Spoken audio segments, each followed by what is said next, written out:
Então, gente, boa noite. Hoje eu vou fazer a abertura. Me chamo Marilyn, eu sou psicóloga, estou, né, no GEAFA também como secretária. Dou boas-vindas a todos, né, para essa noite de tantas informações. São questionamentos bastante evidentes, assim, né, e rotineiros, quando a gente ouve os pretendentes falar sobre as doenças tratáveis e não tratáveis. Então, hoje vai ser o nosso tema, que a doutora Luciana Rames vai estar nos presenteando com a sua fala, assim, né, de tratar da saúde da criança e do adolescente, as doenças tratáveis e não tratáveis, né, algo que os pretendentes, quando vão, né, preencher o perfil de adoção, é um ponto que gera muita dúvida, né, o que se trata uma doença, né, tratável e o que engloba isso. Então, pedi para a Melissa, para o Leandro, para o Sidney, para a Marli se apresentarem. E já, né, doutora Luciana, a gente agradece o GEAFA, né, em nome do GEAFA, a gente agradece a sua participação, né, e que por um domingo à noite, né, está disponibilizando o seu tempo, né, às vezes privando de estar com a família para estar conosco. Muito obrigada. Imagina. Vamos lá, então, boa noite, pessoal. Leandro Canavarros aqui falando. Bom, muitos aqui a gente já se conhece, né? Então, doutora Luciana, né, muito bem-vinda. Obrigado pelo convite, por ter aceitado o convite, pelo tempo dedicado, né, para os esclarecimentos de hoje. E então, para quem não nos conhecemos ainda, eu estou no cargo de vice-presidente do GEAFA, um grupo que já está na estrada aí pelos braços do Cid, da Marli, da Melissa e outros fundadores também há 11 anos já, quase 12, né? E já com o caminho dos 12 anos de idade esse grupo, então já tem um tempinho de atuação, onde a gente busca as informações técnicas de qualidade, né, com embasamento científico sobre todos os pontos que tocam a adoção, né, que abordam a adoção. Então, boa noite a todos, vamos lá. Boa noite a todos, meu nome é Sidney, eu estou presidente do grupo no momento, então, e agradeço, né, também reforço o agradecimento à doutora Luciana por dedicar esse momentinho para nos passar aí um pouco do seu conhecimento aí para nós.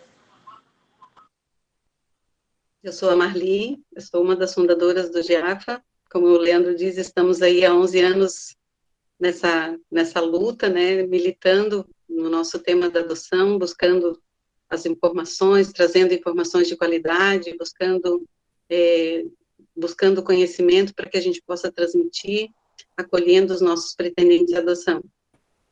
Estou como tesoureira no GEAFA agora, mas já passamos por alguns cargos ali, mas, e como todos já disseram, assim, a gente fica muito grato por esse momento, né, por a gente poder estar compartilhando com todas as pessoas que buscam o entendimento da adoção, e eu acho que esse é o nosso espaço, onde a gente abre o nosso coração e os nossos braços para acolher todos os nossos pretendentes, para que eles se sintam confortáveis para fazer as perguntas, para tirar as suas dúvidas. Então, esse é o nosso espaço de acolhimento mesmo para os nossos pretendentes. Olá, tudo bem?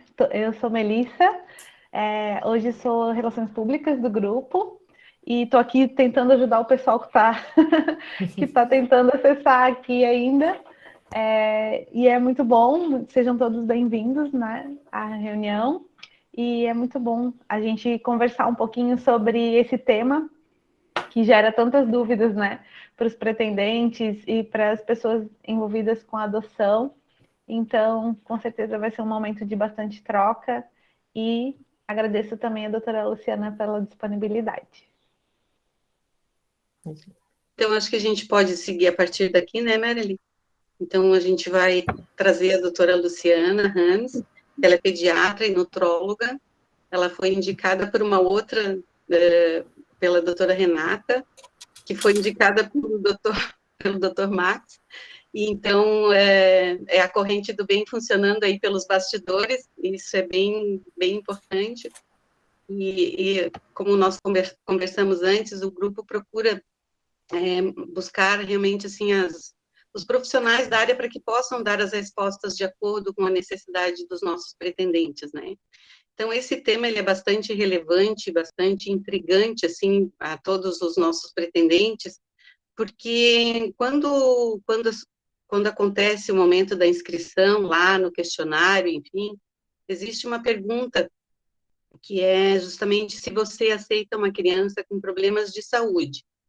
Daí os pretendentes ficam com muitas dúvidas em relação a isso. Que problemas de saúde são esses, né? Então, pode ser dos mais simples aos mais complexos, né? Então, seu áudio está desligado, doutora Luciana, né?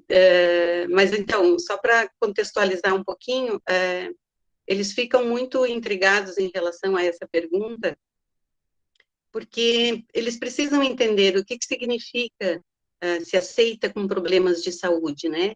E a gente sabe que problemas de saúde têm uma amplitude muito grande, né? A Ingrid te fez ali uma listinha, mas a gente sabe que dentro daquilo ali tem muito mais coisas, né?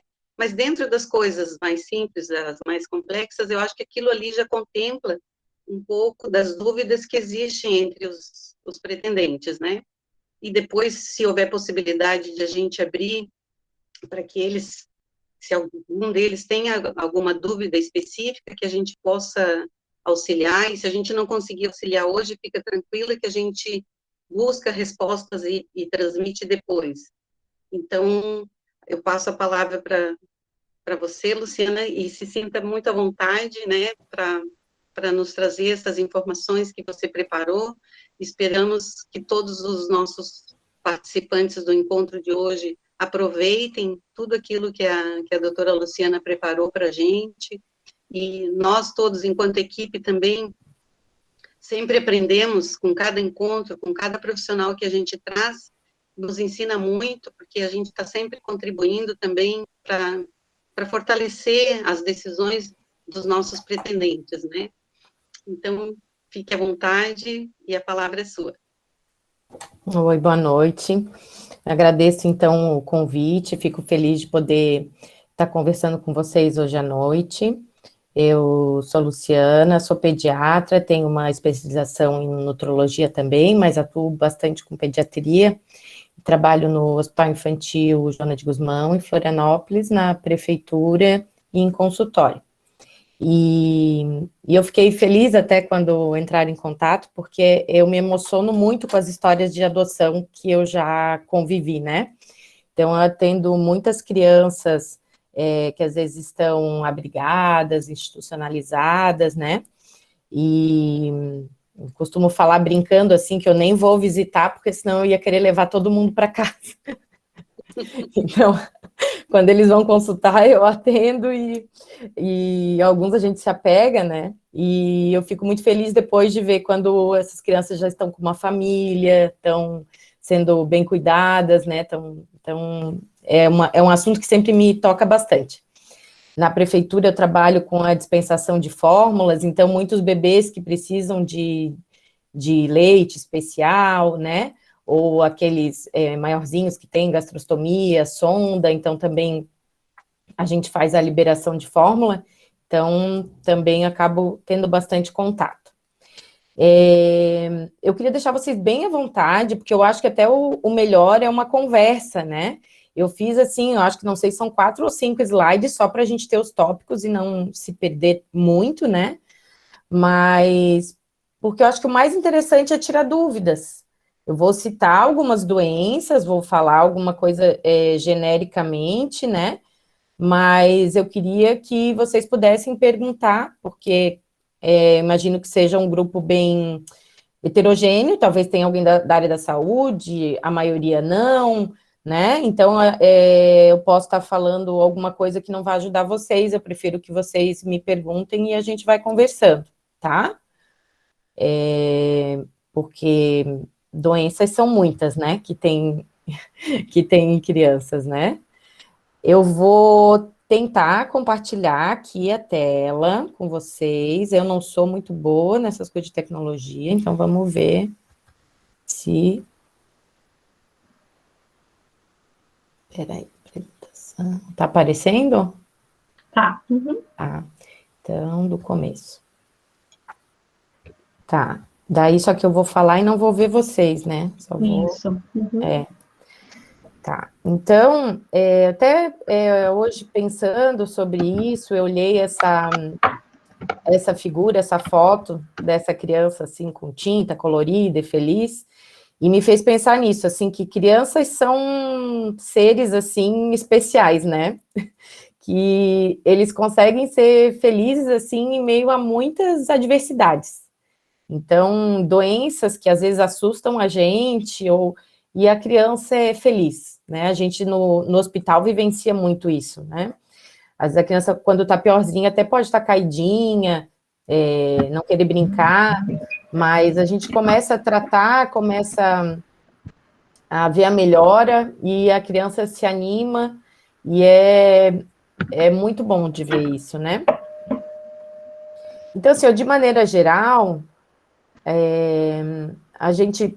eu tentei dividir mais ou menos as doenças em crianças congênitas, adquiridas ou crônicas, né? Claro, então, quer dizer, se a criança nasce com uma doença ou alguma condição, ou é uma doença que aparece depois, ou alguma até que tanto que nasce ou que aparece depois e que vai ser crônica, vai ser para a vida toda dela. Tem doenças que são curáveis ou não, e doenças que os tratamentos podem ser curativos ou não, né? Mas eu até quando eu vi o tema ali, doenças tratáveis, eu acho assim, todas as doenças são tratáveis, né? Algumas vão ser curáveis, outras não. Acho que a diferença principal é essa.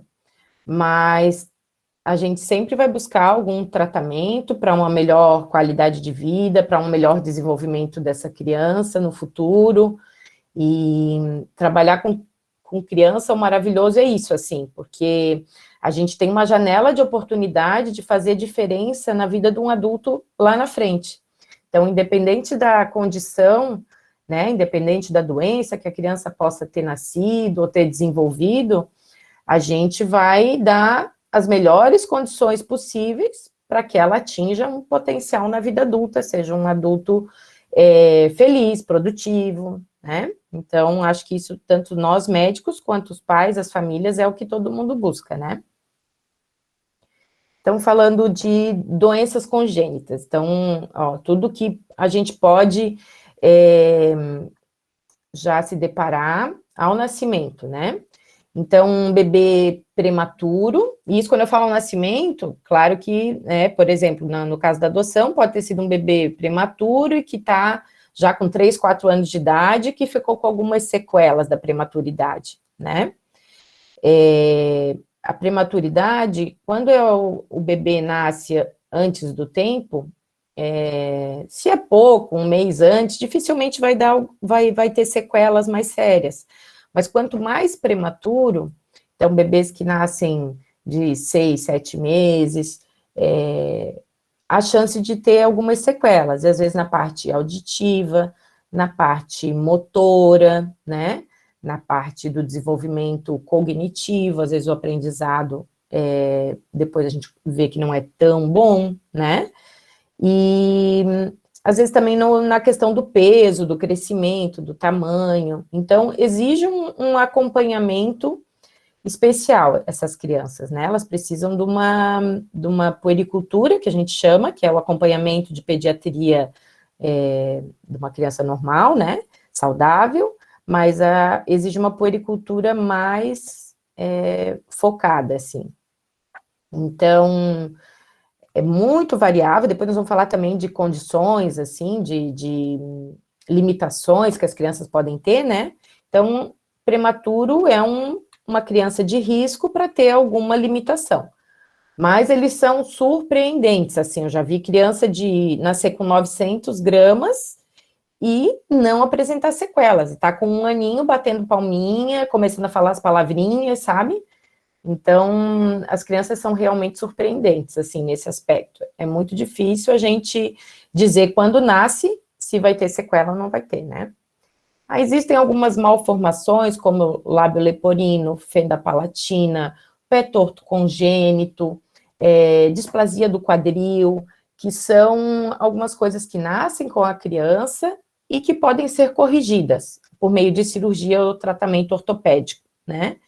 Então, e isso são coisas fáceis, assim, considero fáceis de tratar, né? Claro que, por exemplo, quem tem o lábio vai ser fechado depois dos 6 meses de vida, então, às vezes a criança tem uma dificuldade no mamar no começo da vida, a fenda palatina, que é aquela fenda no céu da boca, também pode dar mais dificuldade na alimentação, na amamentação. Então, exige um acompanhamento dessa parte, para a parte da fala também, mas o tratamento é feito com cirurgia e as crianças depois levam uma vida normal, e hoje o tratamento cirúrgico está bem bom, né? E, da mesma forma, alguns problemas ortopédicos, que eu até esqueci de colocar aqui na listinha, mas que são relativamente comuns, que é o pé torto, displasia do quadril, que podem impedir a criança de caminhar normalmente, mas que, se for acompanhado desde bebê e for feito o tratamento com um ortopedista, tem o desenvolvimento normal depois, a criança consegue ter a vida normal. Estrabismo, que é o olhinho, né, vesgo, assim, esse muitas vezes se trata com tampão, com óculos, e algumas vezes só que precisa de cirurgia. Existem condições, assim, então, que a criança foi exposta na gestação, e que quando nasce isso pode trazer algumas complicações. Então, se a mãe tinha HIV ou sífilis durante a gestação, ao nascimento, essa criança vai ter que passar por alguns exames para ver se precisa no caso da sífilis, né, para ver se precisa tratar e depois acompanhar.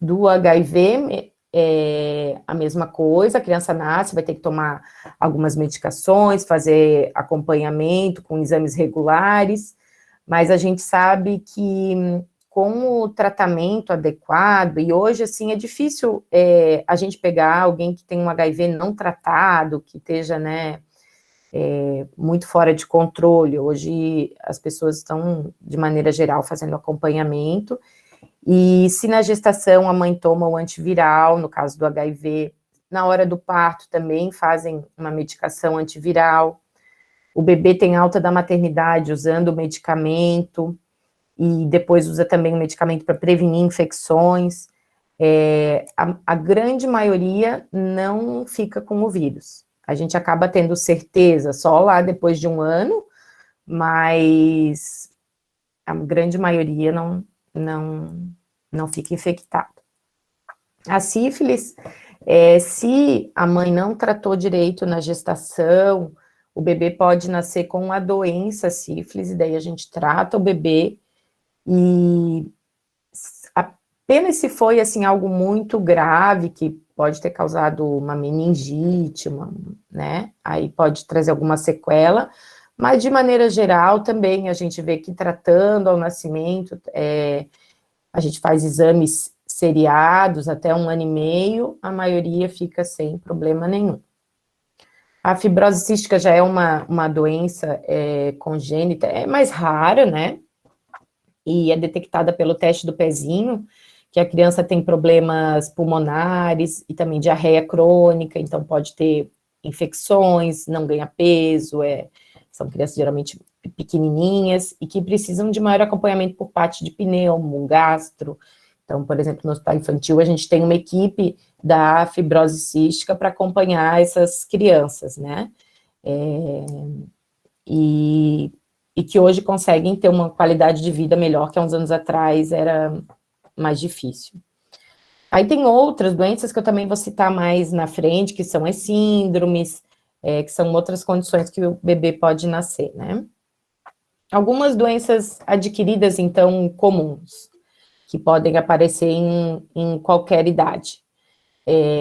Asma ou bronquite, alergias. Então, todas as alergias, asma, bronquite, rinite, alergia a alimento, alergia a medicamento, alergia na pele, todas as alergias, elas têm um caráter familiar, assim. Então, quando a gente sabe a história familiar, se os pais têm alguma coisa alérgica, a gente já tem um cuidado com a criança, né? Porque sabe que a criança pode apresentar. Quando a gente não tem histórico nenhum, a gente vai observar, claro, os quadros que essa criança apresentar. Um bebezinho, por exemplo, pode ter chiado no peito, ter uma gripe e apresentar um quadro que a gente chama de bronquiolite e nunca mais ter nada respiratório. Mas vai ter algumas crianças que começam com um quadro, assim, respiratório, que popularmente às vezes se chama de bronquite, né, mas pra gente é asma, e isso começa a se repetir, então, assim, a cada gripezinha, resfriado que a criança pega, vem um quadro de chiado no peito, tem que fazer bombinha, ou, né, aqui na fotinha eu botei nebulização, mas hoje a gente quase não faz nebulização, é mais a bombinha, os tratamentos são bem efetivos, assim, então, considero uma coisa fácil de tratar, né, e é uma coisa que muita gente convive com asma, não é algo que assusta, não. Alguns têm essa só nos primeiros anos de vida, e depois de 5, 6 anos melhoram e não voltam a ter na vida adulta, a asma. Alergias, então, existem alergias graves, que são raras, né, então aquelas alergias que podem, pôr risco de vida, a criança apresentar uma anafilaxia, um edema de glote, então, por exemplo, alergia a ovo, alergia à picada de abelha, então, podem ser graves, mas quando é grave, se faz um acompanhamento com um alergista, e a família tem que dispor, assim, de uma medicação, que é a adrenalina injetável, né, para quando acontecer alguma coisa. Os outros casos, geralmente, são mais tranquilos, né, então apresenta uma alergia, tu usa um antialérgico, acompanha com um pediatra para ver o que pode prevenir. E as intolerâncias aos alimentos, como existem as intolerâncias e as alergias, né, então as reações a alimentos, vamos dizer assim, também vão trazer alguma restrição para as crianças, mas são coisas também bem tranquilas de se conviver hoje em dia. Então, a gente tem crianças, o que é muito frequente em bebê e em criança até 2, 3 aninhos, é a alergia à proteína do leite de vaca. Então, bebês que às vezes com o leite comum tem diarreia, tem vômito, não ganha peso, ou tem alergias na pele, coceira, e usam um leite especial, fazem uma dieta especial, e isso tende a melhorar com a idade. A maioria, com 2, 3 anos, está curada desse tipo de alergia. Existe também a doença celíaca, que é uma reação ao glúten, e essa daí é uma que não tem cura, que é uma condição que fica para a vida toda, e tem que ser feita uma dieta sem nada de glúten, sem traço nenhum, né, com um cuidado maior, assim. As doenças de pele, então, por exemplo, a dermatite atópica é uma coisa bem comum, que também faz parte das alergias. A criança tem uma pele ressecada, que coça, que qualquer coisa fica vermelho, pode infeccionar. Essa é uma doença relativamente comum também, mas que tem um tratamento bem fácil não é, né, para quem tem um quadro grave não é fácil, claro, mas bem possível quando é bem cuidado, né. E outra coisa que também é muito meu dia a dia e que eu vejo bastante, é as crianças com baixo peso, baixa estatura, né, muitas vezes sequela de um quadro de desnutrição, então isso também requer um acompanhamento mais intenso, assim, né, para a gente recuperar o quadro nutricional. Eu já acompanhei algumas crianças que foram adotadas e tinham o peso baixo, e a gente, com tratamento conjunto com a família, com suplementos, com medicações, a criança fez uma recuperação ótima, ficou sem sequela nenhuma. Então, eu tenho vários casos, assim, bons e felizes, assim, em relação a isso, né? A gente fica muito feliz, assim. É uma indígena que eu acompanhei também, que foi adotada e estava com a desnutrição, anemia grave, e se desenvolveu super bem, assim, foi bem legal. E outra coisa hoje que a gente está vendo até mais do que desnutrição é a obesidade. Então, mesmo em camadas socioeconômicas mais baixas, né, hoje a oferta por alimentos, assim, muito calóricos, acaba sendo mais barato, né, comprar um pacote de salgadinho ou de bolacha recheada do que comprar fruta, verdura, carne, nem pensar, né. Então, a gente pega muita criança com obesidade e, às vezes, com deficiência nutricional. Então, a criança é obesa, está bem acima do seu peso, mas tem uma anemia, porque não estava comendo alimentos com ferro, tem uma deficiência de vitamina, né? E, então, a gente tem que tratar as duas coisas. Focar na alimentação saudável, suplementar o que está deficiente de vitamina, e tentar mudar o estilo de vida que aquela criança está habituada para ter uma alimentação saudável e um futuro melhor. A gente sempre pensa, claro que tem a questão psicológica, a questão de crianças maiorzinhas sofrem bullying, né, se tem obesidade, mas a gente pensa muito no futuro, assim, porque crianças obesas têm mais risco de depois ter doença cardíaca, diabetes, pressão alta, e muitas vezes adultos jovens, né, jovens assim já estão começando com diabetes por uma obesidade que começou muito cedo. Então é algo que a gente também dá bastante atenção hoje, assim, não é algo assim só aquela coisa que antigamente se dizia assim, criança gordinha é bonitinha, né, hoje a gente já tem uma atenção a mais. Deixa eu só...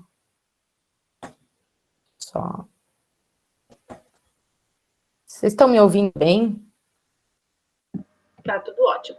Tá tranquilo? Estão acompanhando? Sim. Fica um pouco Ouvindo solitário, mas quando tá apresentando, então, né? daí eu fico perdida, assim, o pessoal tá conseguindo acompanhar, se tá tudo Isso que eu certo. ia comentar, Merlin e doutora Luciana, às vezes a projeção a gente fica sozinho e dá um certo agonia, né? Uma Então, mas opção seria não projetar totalmente a tela, que como eu que acho que já faz? dá para a gente enxergar os seus apontamentos, e aí não fica tão solitária essa fala, né? Como que Que faz? é só você abrir o slide ali, mas não projetar totalmente, que aí vai ficar reduzido para a gente, mas eu acredito que você já vai conseguir ver a gente Deixa eu também. ver, então. Projetar direto do PowerPoint, né? Sem apresentação de tela, no caso. Ah, entendi. Isso.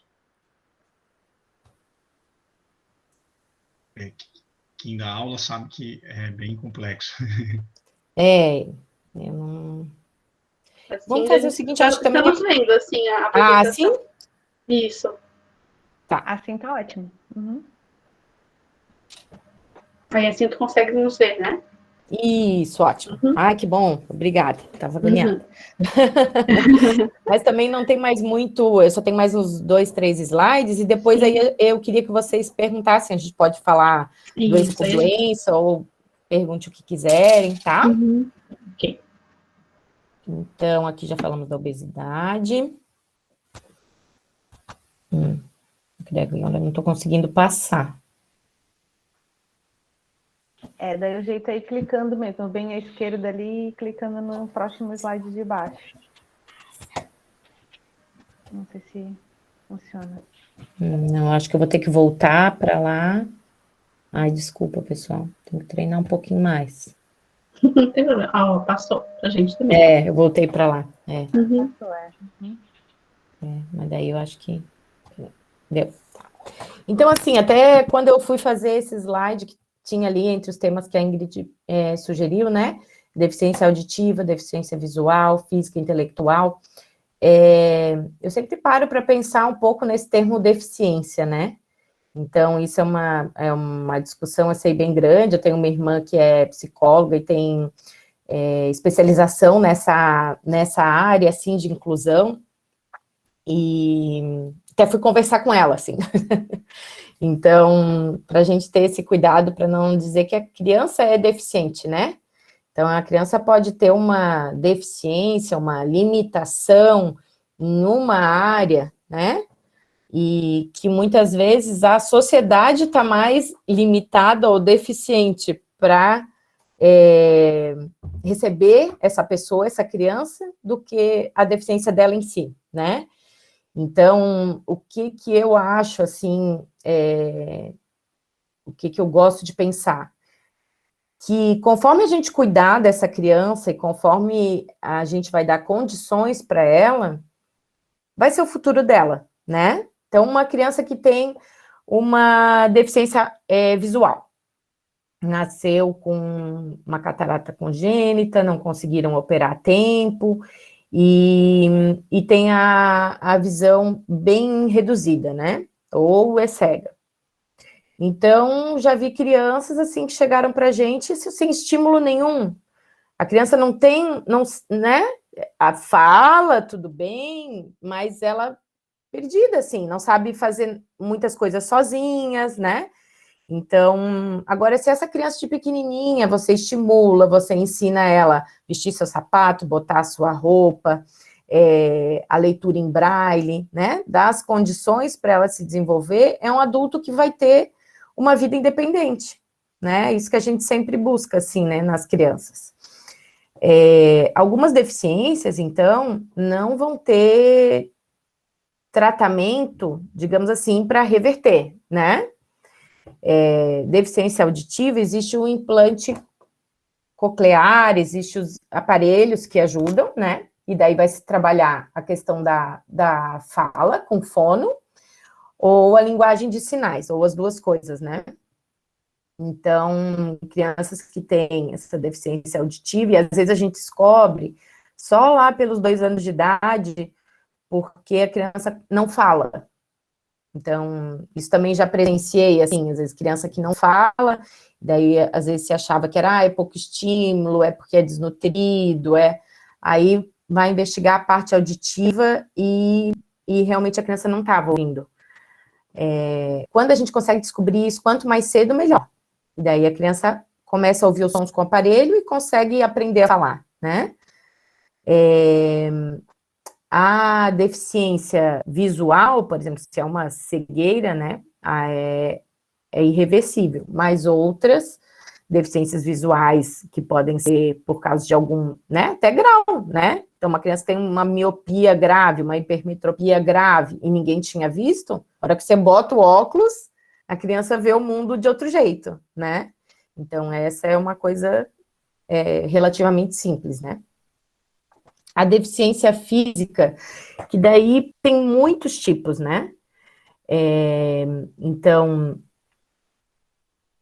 motora, né? Tem criança que só tem uma deficiência motora, mas se desenvolve cognitivamente super bem, tem, assim, aquelas problemas na formação da medula, que são sequelas de mielomeningocele, então a criança não tem sensibilidade, não mexe, né, da cintura para baixo, as pernas, né, mas são crianças que se desenvolvem super bem, então, assim, podem levar uma vida super independente, né, aprendem a correr com a cadeira de rodas, a se virar na escola, então, isso ajuda abrir nossa cabeça, assim, né, ver o que a gente pode ajudar essa criança a se desenvolver melhor. Deficiência intelectual, então isso de qualquer criança, a criança está se desenvolvendo super bem, anda, fala, brinca, está ganhando peso, está crescendo, mas às vezes chega na escola, começa a ver que não acompanha muito bem, né, que tem dificuldade de aprender algumas coisas, então é um déficit mais cognitivo que a gente fala. Então, isso a gente tem muita coisa para trabalhar e que a gente pode ajudar, né, com as terapias, né? Então, também é algo que a gente está sempre atento, porque quanto antes a gente intervém, a gente consegue progressos, assim. Outras coisas que, na verdade, daí não são tratáveis, que não é tratável, é a microcefalia, outra alteração cerebral, então existem algumas infecções congênitas que podem fazer a criança nascer com a cabeça pequenininha, como teve o Zika vírus, que aconteceu muito, né? Existem outros vírus, assim, citomegalovírus, e que pode a criança nascer com o cérebro reduzidinho.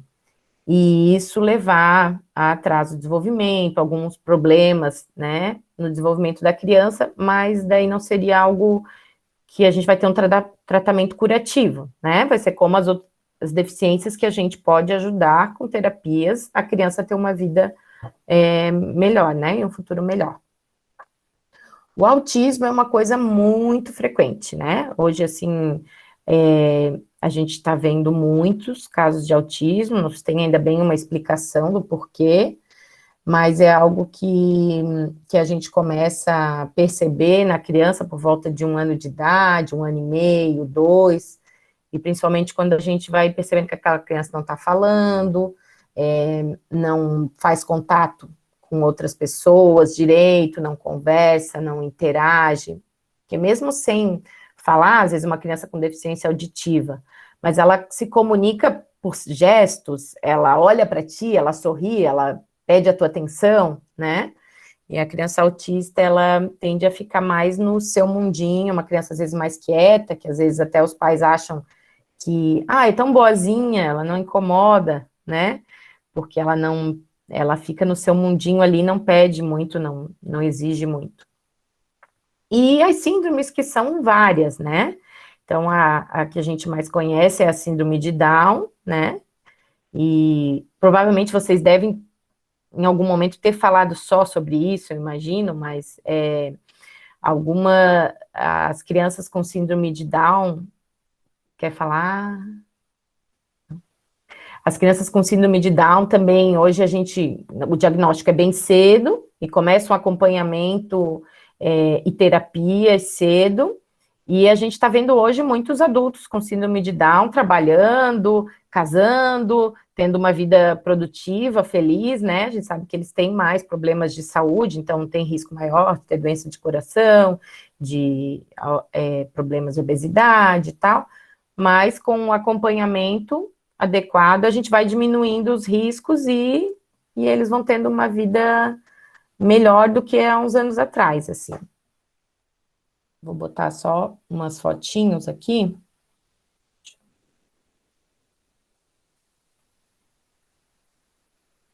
Então, quando a gente fala de criança, é isso, assim, a gente vê a criança ali, bebê, com síndrome de Down, né? Muitas vezes, muitas famílias se assustam. Eu, infelizmente, já acompanhei alguns casos de que o casal se separa, de que o pai não quer mais participar da criação do filho, e sei lá, com medo, né? Acho que o medo do desconhecido é algo que assusta muito, né?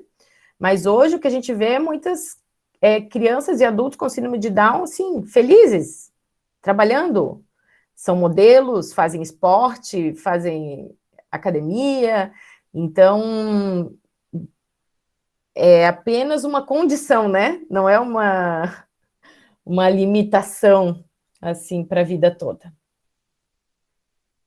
Deixa eu botar outra aqui.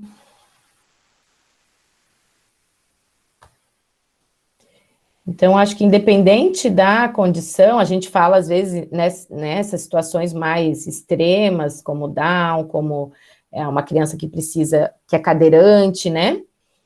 Mas qualquer doença, a gente falar de uma asma, de uma alergia, qualquer doença, atrás de uma criança que é autoconfiante ou um adulto que cresceu autoconfiante, que é realizado, tem uma família que acreditou nele primeiro, né?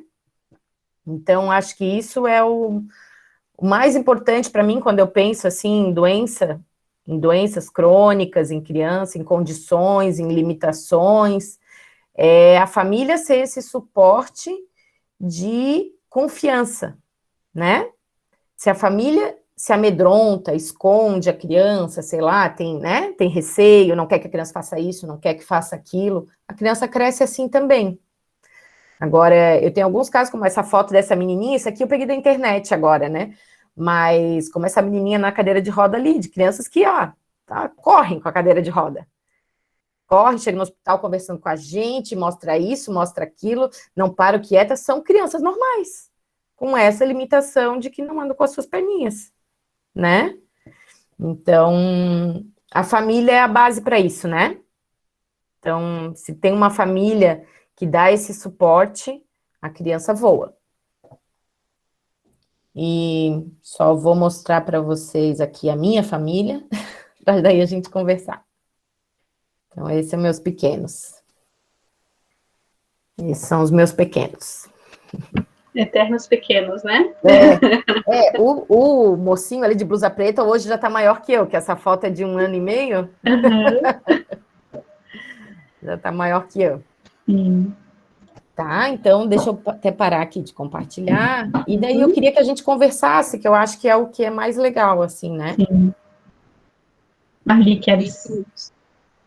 Bem lindos os seus filhos. Obrigada. Eu acho que foi o que você trouxe, Luciana, deu para abrir assim um pouco das opções, né? E eu acho que o mais importante de tudo é justamente essa reflexão, né, de pensar em proporcionar autonomia para os nossos filhos. Eu acho que a gente, enquanto pai e mãe, a gente busca isso realmente, né, de fortalecê-los para o mundo, independente das limitações que possivelmente um deles possa vir a ter, né? Então, a gente fica muito feliz, assim, com a forma como tu trouxe, assim, de uma forma muito acessível as informações para que a gente pudesse compreender. E dentro de todo esse contexto ali do processo de inscrição no cadastro de adoção, onde há essa pergunta, né, se aceita crianças com problemas de saúde, eu acho que essa elucidação que tu trouxe, eu acho que deu para que as pessoas possam compreender que possíveis doenças possam vir a acontecer, né? E independente das doenças congênitas, das doenças pré-existentes, das doenças que já estão ali por prematuridade, por tudo isso, tem aquelas doenças que podem surgir ao longo da vida. A gente sempre menciona isso, né? Nosso filho hoje está bem, quem tem filho sabe disso, no outro dia acorda doente, e às vezes com doenças difíceis de identificar. Até esse final de semana, conversando com meu irmão lá na praia, ele estava lembrando de um caso do filho dele, que hoje já está com 15 para 16 anos, que ele teve mononucleose.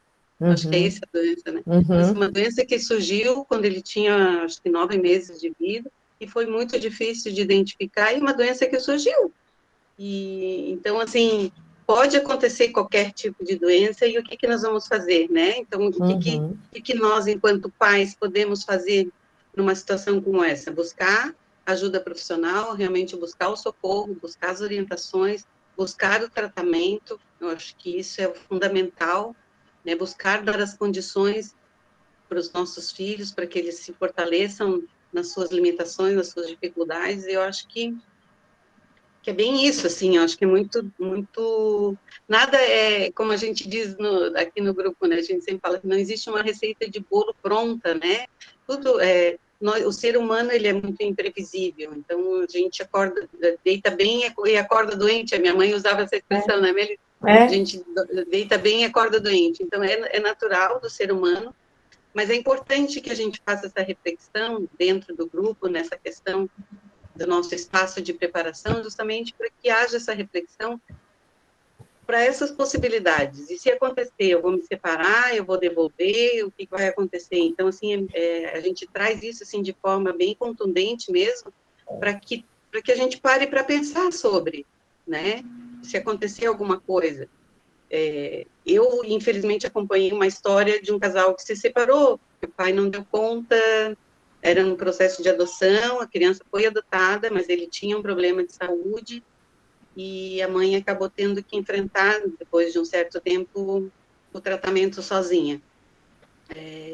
Então, a gente sempre trabalha muito com essa reflexão para que todos se fortaleçam muito na decisão da adoção, para que não haja nenhuma possibilidade de devolução, em hipótese alguma. Então, assim, a gente traz todos esses temas assim de forma bastante profissionalizado assim com profissionais da área, para que possam realmente nos elucidar e que a gente possa refletir para que todos pensem que não tem se lá na frente acontecer um problema de saúde, que nunca se cogite nenhuma hipótese, a possibilidade de uma devolução. Então, agora a gente deixa aberto para vocês que queiram participar, que queiram tirar alguma dúvida, fiquem à vontade. Eu acho que, não sei se alguém já está fazendo pergunta pelo chat, que eu não consigo ver. Tem pergunta. Tem, né? Isso, Então, Mas eu também quero pode falar também. Quero fazer perguntas também. Então, pode começar por ti, Mary. Então, tá. Doutora Luciana, falaste uma coisa que ficou bem marcante, assim, para mim, né? De quem que é a limitação, né? Então, quando chega uma criança ou um adolescente, né? Com algum tipo de dificuldades, com problemas de saúde, será que é a minha limitação ou é a dele, né? Eu que não sei lidar com uma criança ou um adolescente com problemas gástricos ou com dificuldades visuais, né, ou com dificuldades físicas, com limitação, seja um cadeirante, né? E aí me vem uma questão, né, a importância dos pretendentes e de todos nós, né, estarmos buscando algo que faça sentido para nós, né? Porque aí vem a questão do autoconhecimento, né? Quando eu estou indo para um processo de adoção, eu tenho muita responsabilidade, porque maior parte, eu não posso dizer que todos, né? Mas maior parte dessas crianças, desses adolescentes, foram negligenciados da primeira vez, ou de uma segunda. Então, tendo uma nova chance, né? Então, quando eu aceito, né? Eu assino lá no processo de adoção que está ok receber uma criança com problemas de saúde ou um jovem, eu tenho que dizer sim da boca para fora, mas também de coração. Né? Não adianta dizer, eu vou lá, vou colocar um sim, porque eu acho que vai ser mais rápido esse processo de adoção. Aí eu vou estar ferindo algo que é meu, e além disso, vou estar colocando em xeque uma criança ou um jovem. Né? E até te ouvindo também falar, eu lembrei de quando tu falas ali da família, né? Da importância da família no crescimento e no apoio dessa criança para que desenvolva, né? Eu lembrei de um jovem que trabalhou comigo e naquele período de cotas que tinha nas empresas, acho que ainda tem, né? E ele dizia assim, olha, eu tenho várias deficiências, ele dizia. Eu tenho deficiência cognitiva, intelectual, eu tenho deficiência física, mas eu estou aqui, eu quero trabalhar. E ele desempenhava um trabalho importantíssimo, assim, de qualidade, né? E os clientes gostavam bastante dele. E ele dizia, pela minha família, eu estaria numa cama. Né? Eu não faria nada, eu só receberia o meu auxílio, né, do governo e me contentaria com isso, mas não é isso que eu quero. Né? Eu quero me desenvolver, eu quero ter contato com pessoas, eu quero sair de casa. Então, assim, né, o quanto a família, muitas vezes, também protege... tem uma deficiência, né? Então, vamos proteger, proteger. E até pessoas com síndrome de Down também tem essa questão, né? De o quanto, às vezes, a gente tem que tomar esse cuidado de que como se fosse uma clausura, né? Que é um rótulo, né? Tá lá marcado, que é como se fosse um incapacitado, né? A pessoa não tem um diagnóstico, não pode fazer mais nada. E aí eu queria ouvir um pouquinho de ti, se for possível, assim, como que tu achas que essas famílias, né, se preparam para esse apoio, assim, né? Na tua visão médica, do que tu já ouviu, assim, porque tu comentas ali do autismo, né? Para chegar num diagnóstico de autismo, tem uma série de testes, né? Aí uma deficiência auditiva, pode ser que ele não esteja respondendo para uma deficiência auditiva, e não é o autismo, né? Como que tu vê isso, assim, doutora Luciana? Como é que as famílias podem estar preparadas, né, para isso? Um pouco mais preparadas para pelas surpresas que estão por vir, né? Então, é todo um acompanhamento, depende da idade da criança, né? Mas tem essas fases que são mais críticas, assim, que é o aprender a falar, o aprender a andar, né? E depois a entrada na escola, que a gente consegue ver alguns marcos do desenvolvimento, assim, na parte motora, na parte social também, né? Então, quando a gente como pediatra, sempre numa consulta, não é só pesar, medir, ver se cresceu ou não cresceu, né? Então, a gente tem que ver isso também. Essa criança está na idade tal, ela já senta, ela já anda, ela fala, ela olha para os pais quando fala, né?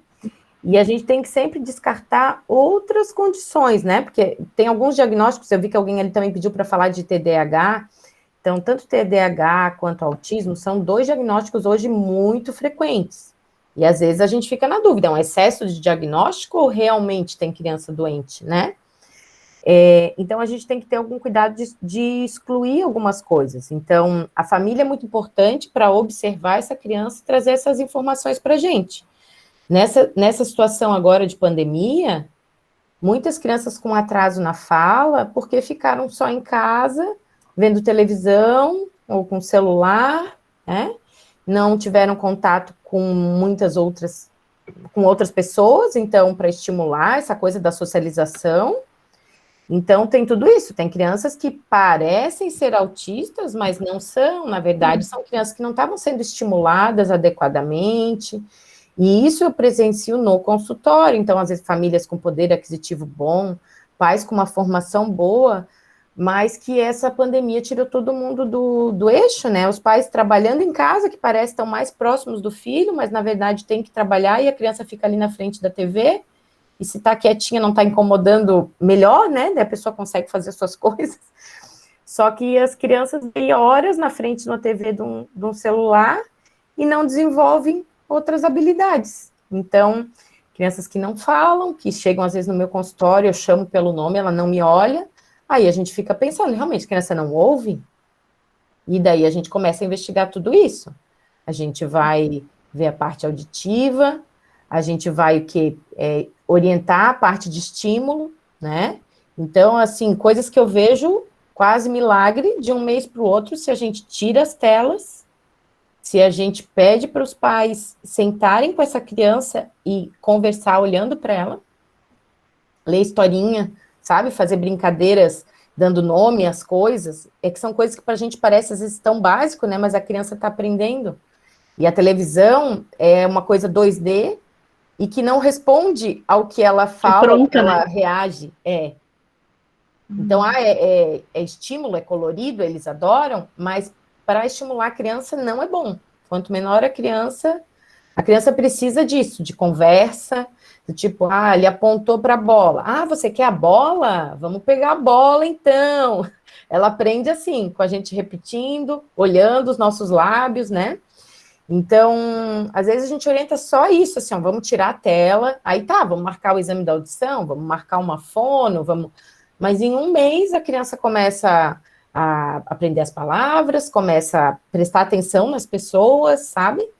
Porque estava vivendo num mundinho à parte, né? Então, esse papel, assim, a família tem em casa, né? Mas tem a orientação dos profissionais, né? Eu vejo isso, assim, isso que eu tenho visto hoje, que aconteceu nas famílias de classe econômica baixa e alta com a pandemia. Aconteceu com todo mundo. Falta de orientação, né? Ótimo, muito obrigada. Obrigado, Nelly. Doutora Luciana, tem algumas perguntas assim que aparecem bastante, né?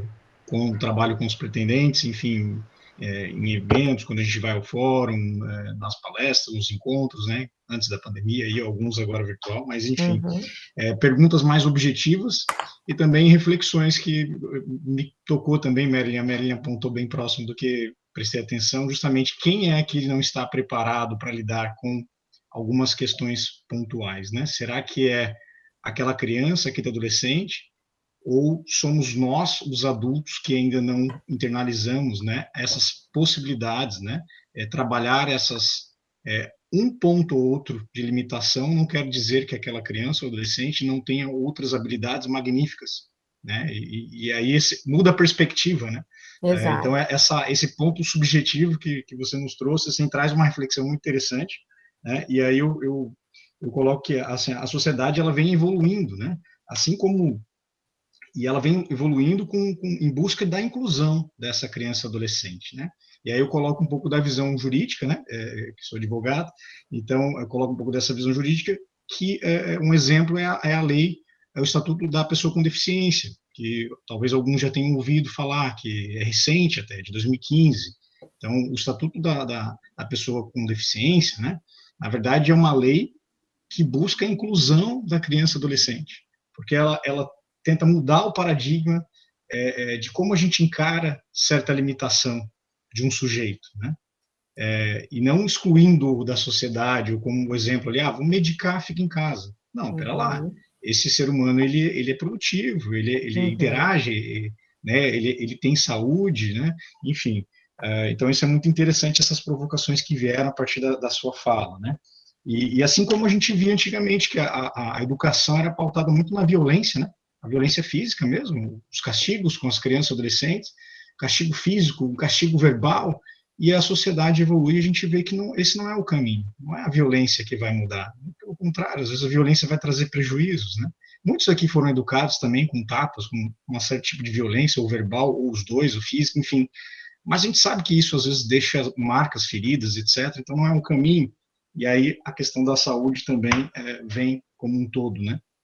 E muito interessante, então me provocou essas reflexões que eu compartilho aqui, e aí sigo para as perguntas mais objetivas, eu coloquei até no chat ali, que são as perguntas que aparecem bastante, assim, elas podem parecer simples no primeiro momento, mas talvez trata-se de dúvidas de outros que estão aqui presentes, né? Há uma separação exata do que são doenças tratáveis e doenças não tratáveis? Existe uma separação exata, sim, né?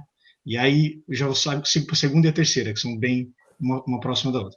É possível que alguns quadros previamente categorizados como não tratáveis venham a se tornar tratáveis? É possível que isso aconteça, né? E a terceira, então, pergunta: a atenção individualizada e personalizada que existe no contexto familiar pode reverter algum desses quadros? Né? Então, deixo essas perguntas. Sim, bem interessante. Muito obrigado. Bem interessante, Leandro. Essa classificação de tratáveis e não tratáveis é colocado para as famílias, isso? Não. Por isso. Tá. Deixa eu só fazer uma contextualização, então. Isso é no momento onde o pretendente está em habilitação, fase de habilitação, é questionado se o pretendente aceitaria, né, conhecer crianças categorizadas como tratáveis, né, com doenças tratáveis, né, e isso geralmente traz uma série de dúvidas, né, e aí muitos aqui talvez ouviram diferente, porque tem pessoas também de fóruns diferentes, vai depender de como a profissional que atendeu essas pessoas abordou esses assuntos, né. Tem pessoas aqui de Blumenau, de São José, Palhoça, então são fóruns e profissionais que atendem de forma diferente, podem ter feito essa abordagem de forma diferente. Né? Então, assim, eu desconheço, por exemplo, da parte médica, a gente não faz essa classificação, doenças tratáveis e doenças não tratáveis. Por isso eu comecei falando assim, que eu estranhei. Então, agora eu entendi. Tem a parte... Então, só que eu acho assim, bem questionável mesmo, porque todas as doenças são tratáveis para mim, né?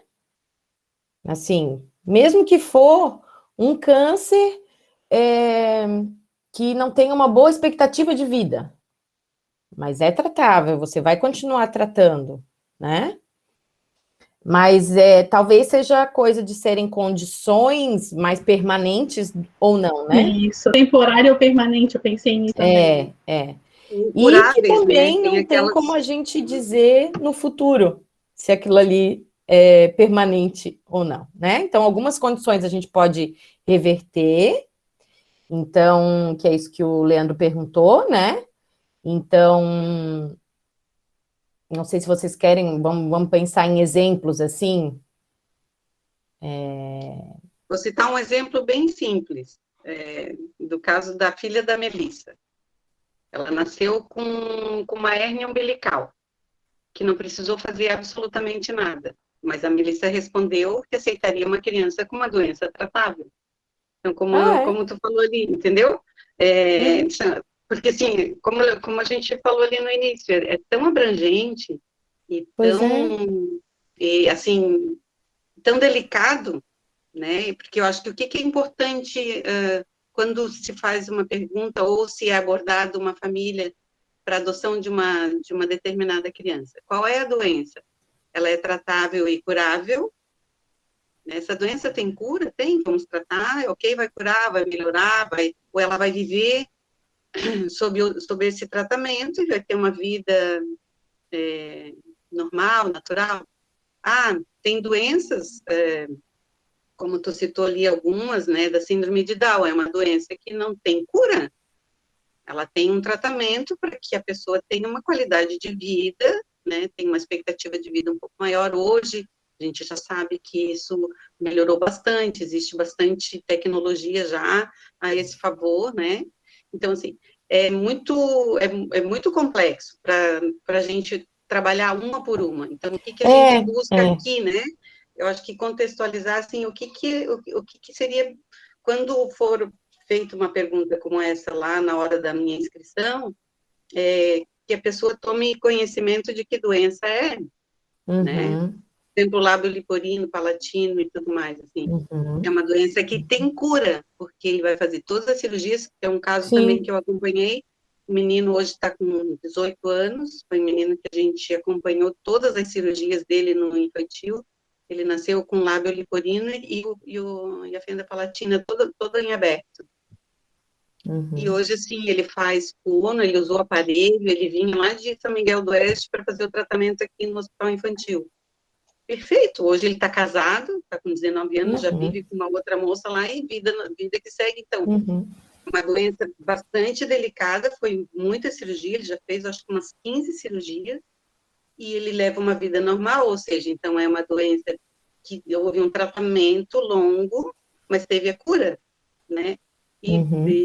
Então, como a gente falou, assim, é bastante relativo. Por exemplo, a criança que nasce hoje que teve a contaminação do HIV, de todas que a gente acompanhou na instituição, 99,9% zerou, não precisou, a partir de um ano, não precisou mais tratamento. Pois é, só como que eles acompanhamento classificam, sistemático, né? como que eles classificam, por exemplo, uma criança que teve exposição ao HIV? É uma doença tratável, né? Agora, por exemplo, a sífilis congênita, como já houve casos também, que a criança já começou no desenvolvimento de uma determinada doença em função da sífilis. É uma doença tratável, mas com uma dúvida se vai ser curável ou não. Então, ao longo do tratamento que vai haver a cura. Então, assim, é bem complexo, né, doutora? Marli e doutor Luciano, eu acho que realmente essa é a provocação bem interessante, importante, porque são essas dúvidas que os pretendentes todos ficam, né? Pera lá, como assim, né? E assim, a medicina não traz exatamente, até onde eu sei, né? Não sou da área, claro, e por isso eu trago a pergunta, mas pelo que eu, né? Tem coisas que podem evoluir, por isso eu até trouxe essa pergunta. É possível, né, essa evolução, né, de, enfim, alcançar o tratamento, né? Então, realmente fica muito vago isso, né? E aí o pretendente fica com milhões de perguntas e querendo entender como assim, né? Doutora Luciana, até tem o Francisco quer fazer uma pergunta, já vou te dar a palavra, Francisco. Mas só a questão assim da deficiência intelectual, por exemplo, cognitiva, né? Não teria uma cura, mas teria um avanço, né? Então, assim, a criança, por exemplo, eu tive um caso que eu atendi que a criança foi indicada para tratamento na PAI.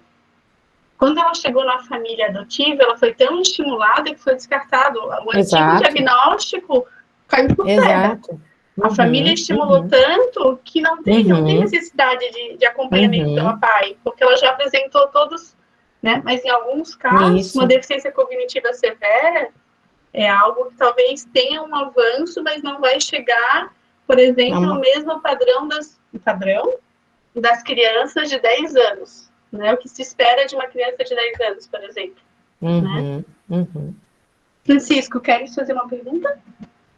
Não é nem pergunta, é só uma complementação. Os meus, quando chegaram aqui, eles vieram com deficiências moderadas. A do Cristiano era psoríase. Então, assim, a gente também, doutora, quando vai fazer a entrevista, né, Eles questionam leve, moderada ou severa. Se a gente topa uma deficiência física ou mental leve, moderada e severa. Leve, por exemplo, o estrabismo é considerado leve, e se tu colocar lá que tu não aceita com uma deficiência leve, nem estrabismo. É isso.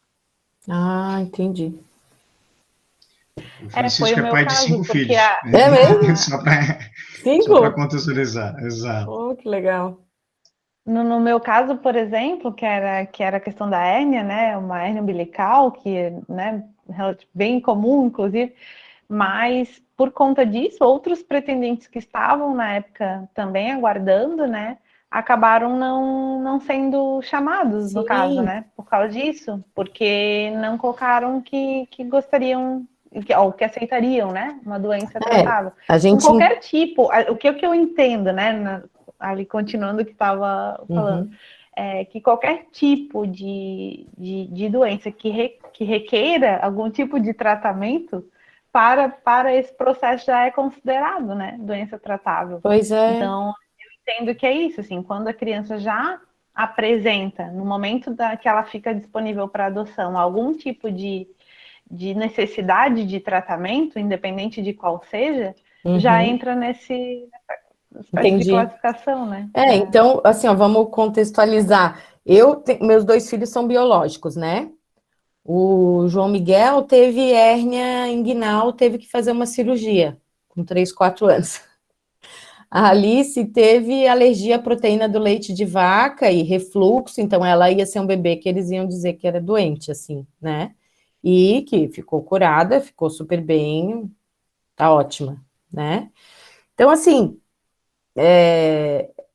entendo que é difícil, né, para as famílias, né? Mas, assim, a gente tentando pensar no outro lado, né, tipo, eu vou ter meu filho biológico, ele pode vir com alguma coisa, né? E coisas assim, tipo, eu nem conto como problema, eu até esqueço que o João teve a hérnia, tá, é mesmo, ele já fez uma cirurgia na vida.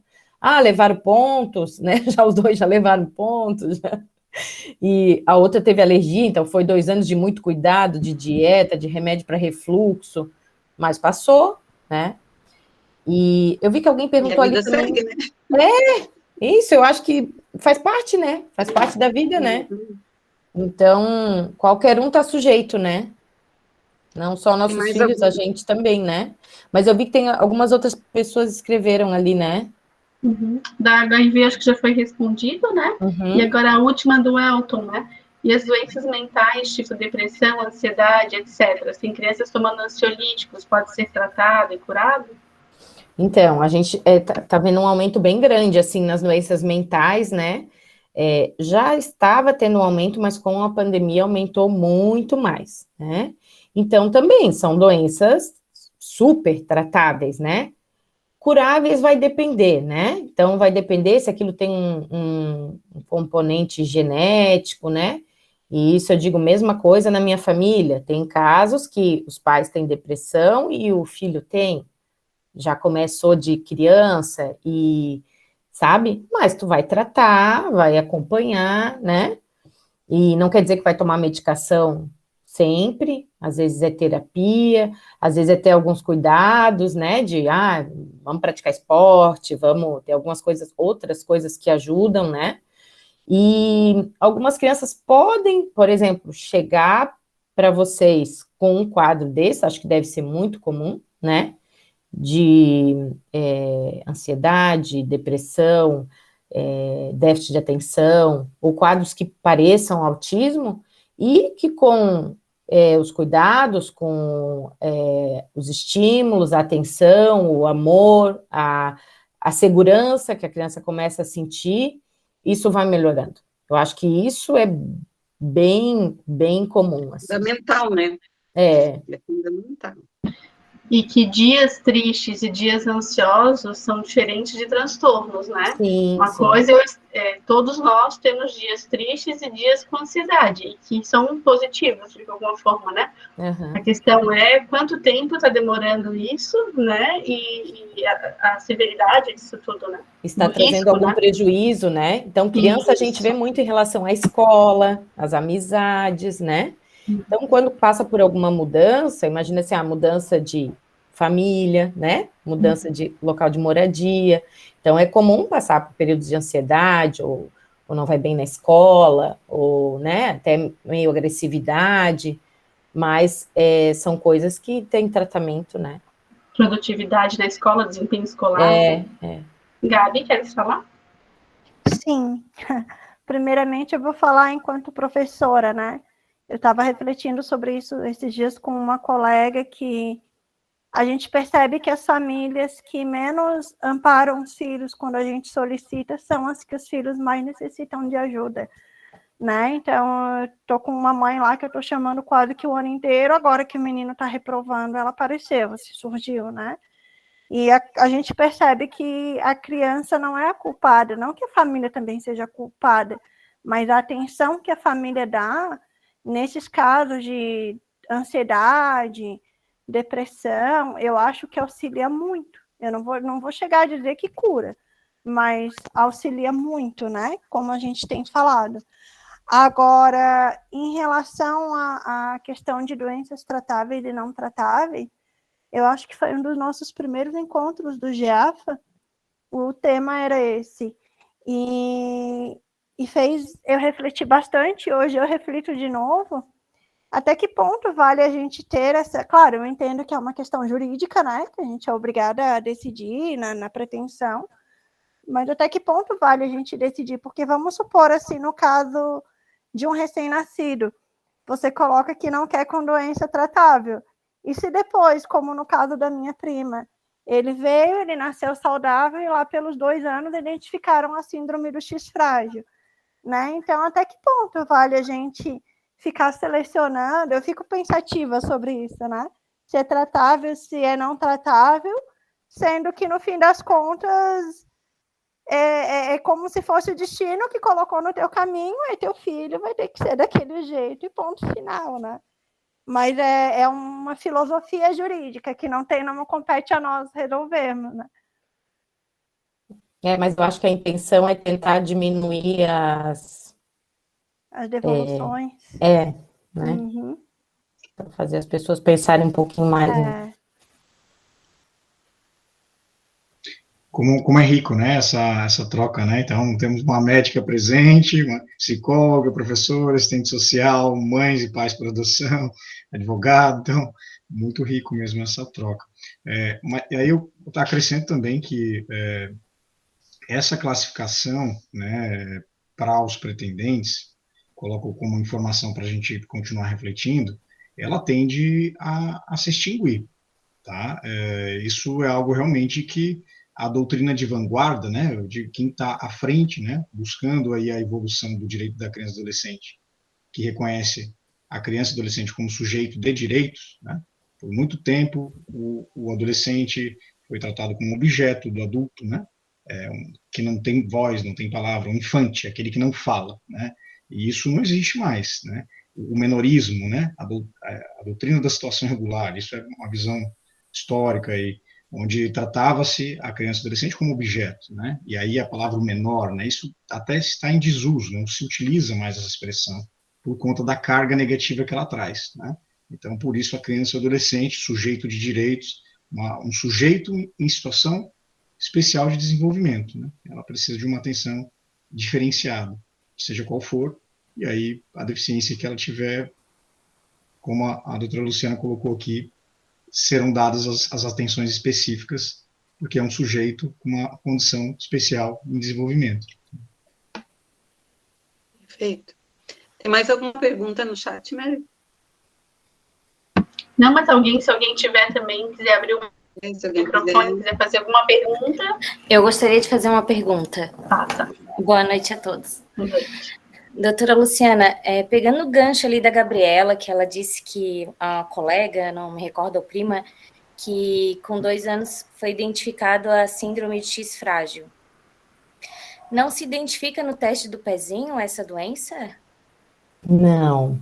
Qual seria o teste para identificar nesse caso?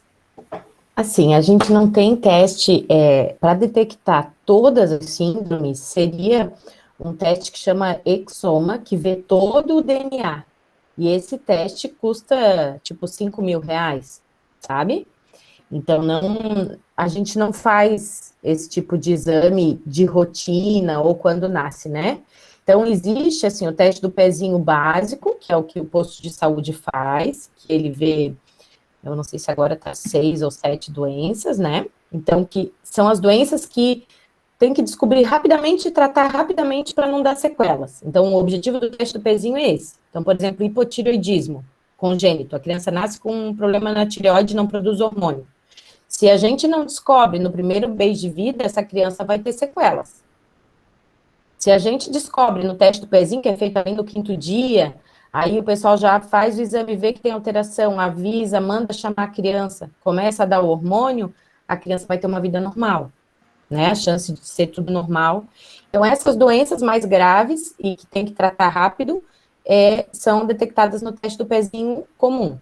Aí existem outros, pelo plano particular, que detectam 50 doenças ou até mais, tá? Mas aí são exames que têm um custo maior, né? E que a gente fica naquela, assim, também da real necessidade, né? Hoje tem um teste da bochechinha, que chama, que é um exame genético, não sei se são 300 doenças que pode detectar, só que muitas ali não tem tratamento também, só já vai ficar sabendo que tem, mas, né? Às vezes não muda muito. Acho que só vai assustar mais ainda. Depende, assim, também o que a pessoa, né? É igual a síndrome de Down, ter um diagnóstico dentro da barriga ou até quando nasce, né? Quando tem na barriga, tu vai te preparando para aquilo, né? Se a pessoa está gestando e fica sabendo, tu já vai ler, vai se informar, né? Então, acho que no caso de vocês, assim, também é isso. Você consegue saber melhor a doença, tu consegue se informar e vencer alguns preconceitos, né? Mas a síndrome do X frágil, por exemplo, é bem comum a gente descobrir só criança maiorzinha mesmo. Então, isso assim como o espectro autista também, né? Também, E o TDAH também, né? TDAH também. o TDAH também, a gente vai ver na escola, né? Obrigada. Imagina. Valeu, gente. Mais alguma? Eu só ia falar da importância, assim, né? Claro que já no segundo momento dos pretendentes, aí, quando se tornarem pais, do contato com a casa, com a instituição que a criança, né, o adolescente esteve, né? Porque daí já repara algumas questões de alimentação, já entende um pouquinho do como que essa criança teve esse período de convivência. Quando é bebê é mais difícil, porque fica pouco tempo dentro da instituição, né? Mas em casos de crianças maiores, e ter, né, como a doutora Luciana falou, assim, vai ser necessário um investimento de tempo e às vezes até investimento financeiro para buscar um dentista, para buscar um pediatra, para buscar, né, ou para fazer contato, né, incluir essa criança no plano de saúde da família, se a família já tem, né, para que se faça um tipo de check-up, né, porque às vezes o histórico é muito restrito. Sim. Às vezes, então precisa a família, né, precisa construir a sua história, né, a partir dali. Porque às vezes o que vem do passado, as histórias do passado são muito poucas, né? Então, a partir daí, construir um novo caderno, né, uma nova história. Então, acho que seria isso, né? Então, eu queria, antes da gente finalizar, não sei se tem mais alguma pergunta, mas eu me lembrei de um vídeo, de 1 minuto, da campanha Laços de Amor, que eu acho que tem tudo a ver com tudo isso que a gente falou hoje, então eu queria compartilhar com vocês. Não sei se alguém já viu, mas vou passar. Eu já vi, mas quero ver de novo. Eu vou passar aqui a versão de 1 minuto, tem outra versão que é maior, acho que é 3 ou 4 minutos. Mas eu acho que vai fazer um fechamento bem bacana com tudo aquilo que a gente estava falando agora, tá? Deixa eu só ver aqui como é que eu faço. Enquanto você coloca, Melissa, tem também das falas me veio outra imagem em mente muito interessante, e a Mary comentou isso também, dos rótulos, né, de classificado, toda a Luciana também mencionou isso, né, é um ponto que precisa de uma atenção especial, que não quer dizer que tem outras características, né, importantes, que eu conheci uma criança que tinha deficiência de locomoção, né, as pernas, e utilizava cadeira de rodas, e conheci num aniversário com outras crianças. E ela brincava de uma forma assim tão extraordinária que eu acho que ela não se dava conta que ela tinha essa restrição. Quem coloca essa restrição geralmente é o adulto, né? Ela brincava naturalmente assim, na verdade era uma diversão maior até, porque as crianças, as outras pulavam em cima da cadeira dela, brincavam junto com ela, aí às vezes tombavam e já voltavam, assim, uma coisa, era impressionante mesmo, assim, chamava atenção. Né? E aí muitas vezes o adulto vai lá e rotula, né? A deficiente. Então, essa realmente incrível. Valeu a reflexão. Eu trouxe mais essa. Obrigado. A gente poderia fazer só mais uma perguntinha? Eu vou justificar, é porque a gente está no processo final mesmo, esse é o momento da gente definir os tipos de doença. E a gente assistiu só no curso do fórum, já faz muito tempo, a gente não se recorda muito bem. A gente queria saber um pouquinho mais da exposição a sífilis e ao HIV. Quanto tempo leva, mais ou menos, para identificar se realmente, para diagnosticar se tem ou se não tem a sífilis e HIV? Assim, se tu tem 2 exames negativos, você já disse que a criança não está infectada, tá? Então, nasce, daí depende do protocolo, assim, mas para sífilis é feita com 1 mês de vida, com 3 meses, com 6, tá? E se ainda dá alguma alteração, se continua fazendo até 1 ano e meio. Então, com 1 ano e meio que a gente realmente descarta, assim, e dá alta, né? Tipo, ó, a criança realmente não tem nada do sífilis, do HIV, tá? Mas 1 ano e meio é certeza absoluta. Antes disso, se tiver 2 exames normais também. E os exames são feitos de quanto em quanto tempo? Então, da sífilis é com 1 mês, 3 meses, 6 meses, depois 1 ano. Do HIV eu acho que não é tão frequente, se eu não me engano é aos 6, 1, eu acho que é um pouquinho mais espaçado, não lembro direito, mas... Tá bom, obrigada. Imagina. Eu posso só dizer também que se ficar alguma dúvida, alguma coisa que puder ajudar, vocês podem também me procurar no Instagram, tá? Eu posso responder no direct. Vou passar aqui então, tá? Eu conheci o Gabriel com 2 anos e meio. Eu não tinha nem intenção de adotá-lo e já estava dizendo que eu não me iludisse, que ele estaria estacionado, que não falaria, que não andaria. Quando eu comecei a falar, aí eu comecei a falar, mãe. Eu acreditei no que o coração de mãe dizia, ele pode, ele consegue. Quando tu encontra uma criança com necessidades especiais, a gente sente que falta muita coisa, que precisa muita força, que precisa se desprender de tantas outras. Comecei a gostar do Fifi. Eu tinha medo do mar, né? Eu tinha medo do mar. Eu não gostava de brincar. Mas a minha mãe disse sempre vou brincar. A minha mãe sempre estava confiando em mim. Eu nunca vou abandonar ela. A adoção é uma coisa bem bonita. Que bonitinho. Esse vídeo tem no YouTube, se vocês procurarem lá Adoção Laços de Amor, a campanha da Adoção Laços de Amor, tem vários vídeos, assim, ele tem uma parte ali, logo no início, que ele, assim, que a primeira palavra que ele conseguiu falar foi mãe, daí ele olha para a mãe e diz, né, mãe?